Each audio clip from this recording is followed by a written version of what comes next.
അൽഹംദുലില്ലാ അൽഹംദുലില്ലാ. ഇതിൽ ചേർന്നതിൽ പിന്നെ ഇപ്പോൾ ഒരു ആശ്വാസമുണ്ട്. പണ്ടത്തേലും എനിക്ക് സമാധാനമൊക്കെ തോന്നുന്നുണ്ട്.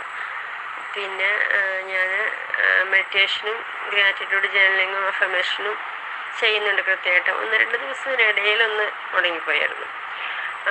ടാസ്കുകൾ ആദ്യത്തിലൊക്കെ ചെയ്തിരുന്നു. പിന്നെ ഇപ്പോൾ വിടുന്ന ടാസ്കുകളൊന്നും അങ്ങനെ കൃത്യമായിട്ട് ചെയ്യാൻ പറ്റാറില്ല. എന്നാലും ഗ്രാറ്റിറ്റ്യൂഡ് എപ്പോഴും പറയും അൽഹംദുലില്ലാ. അത് കൂടെ കൊണ്ടുനടക്കാൻ പറ്റുന്നുണ്ട്. എന്ത് കിട്ടിയാലും ഇപ്പം എന്ത് സാധനം മോൾക്ക് മേടിച്ചാലും മോൾ പ്രതീക്ഷിക്കാത്ത രീതിയിലൊക്കെ വരുമ്പോൾ ഞാൻ മോളോട് ചോദിക്കും അൽഹംദുലില്ലാ പറഞ്ഞു. കണ്ടോ അൽഹംദുലില്ലയുടെ മാറ്റമാണത്. എല്ലാ സാധനം നമുക്ക് ഓരോ ആഗ്രഹിക്കുന്ന കിട്ടുന്നത് കണ്ടോ. അപ്പം അങ്ങനെയൊക്കെ ഒരുപാട് മാറ്റമുണ്ട്. പിന്നെ എൻ്റെ പ്രശ്നം റിലേഷൻഷിപ്പിലായിരുന്നു. അത് ഹസ്ബൻഡ് അങ്ങനെ പെട്ടെന്ന് നമ്മുടെ എല്ലാ കാര്യങ്ങളും മനസ്സിലാക്കൂല, പെട്ടെന്ന് ദേഷ്യപ്പെടുന്ന ആളാണ്. പക്ഷെ അൽഹംദുലില്ലാ ഗ്രാറ്റിറ്റ്യൂഡ് എഴുതിയ മുതൽ ഇപ്പോൾ ആള് ദേഷ്യം കുറഞ്ഞിട്ടുണ്ട് അൽഹംദുലില്ലാ.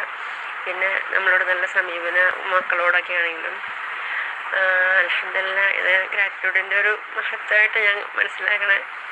എപ്പോഴും അൽഹംദുലില്ലാ അത് എപ്പോഴും എനിക്ക് വരുന്നുണ്ട്.